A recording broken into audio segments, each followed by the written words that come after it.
So this is riding normal. This is riding switch. However, if both of your feet on the board are pointed in the same direction, it makes riding switch very difficult, okay? Because let's have a look at the feet, okay? So pause. You're gonna look at the feet here. You're gonna notice how they're both about on a 45-degree angle outward in each direction, okay? All right? But let's say they were both facing that direction. It would make riding this way with your feet pointing that way very, very difficult, because that would be usually speed riding, and you'd be using that for like racing contests, right? And you wouldn't be switching around too much, or at all. Actually, you wouldn't be switching around at all because you'd just be bombing it down the hill in one direction. This way gives you more versatility in case you need to adjust your pathing and whatnot and move around and feel cool, you know? Is this specific to snowboard? Yes. Skiing, you just ride forward. Sometimes you go sideways. Shee! Also, your snowboard will never fall off of your feet like that. See, unlike skiing, when you wipe out, your skis are gonna fall off probably because you're a gangly, uncoordinated bitch. But on snowboard, these things, you're fucking locked into them, eh? So like, you're just kind of, they're just on, you know? They're just on your feet. Also, I'm stop it. Go down the hill. What are we doing? What is this? Okay, here we go. I mean, if it locks onto my feet, does that mean it's going to break my ankles? No, because your boots are nice and big and thick. So they will not break your ankles. They'll tug on them a little bit. But if you're wearing the correct boots and they're, you know, strapped on nice and tight, you'll only break your neck at most. So the only real danger is ski off of a ledge and breaking my neck. Yeah, pretty much. I've never broken my ankles.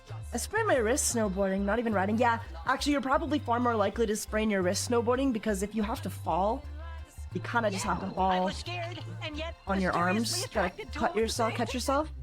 The trick is, if you're gonna fall, like face first, if you have to, don't put your hands out, right? Don't land on your hands to break your fall. Do your what do you call them? Like your elbows, but not your elbows. Like your forearms. Land on your forearms. Like just put both of your forearms down and land on those. Okay? That'll hurt way less and you won't sprain a wrist. How do you slow yourself down? Like this. Kinda, see that? You kinda sprawl out.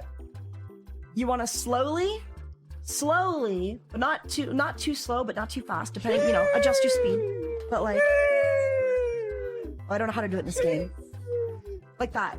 You kind of just want to make your board parallel to the snow, but also keep the front edge that you're turning up away, because if it, you know, if snow starts going over that, you're just gonna eat shit and fall on your goddamn face. But you kind of want to like, yeah, like that. You see that? See that? You just kind of want to turn until you're facing forward.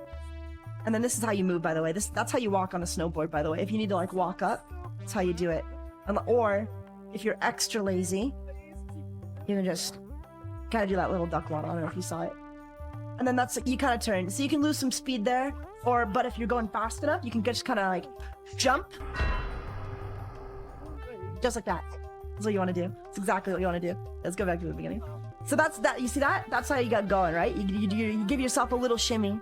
You give yourself a little shimmy. Oh, yep, that was nailed it. Oh.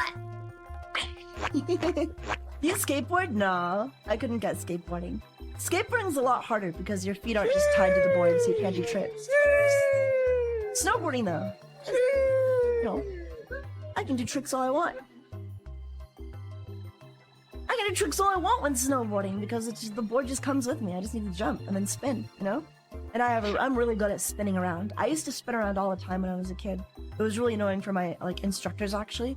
I don't know how I'm losing speed for some reason. See, the only thing that sucks about snowboarding is that once you lose speed, it's kind of gone until you find an incline.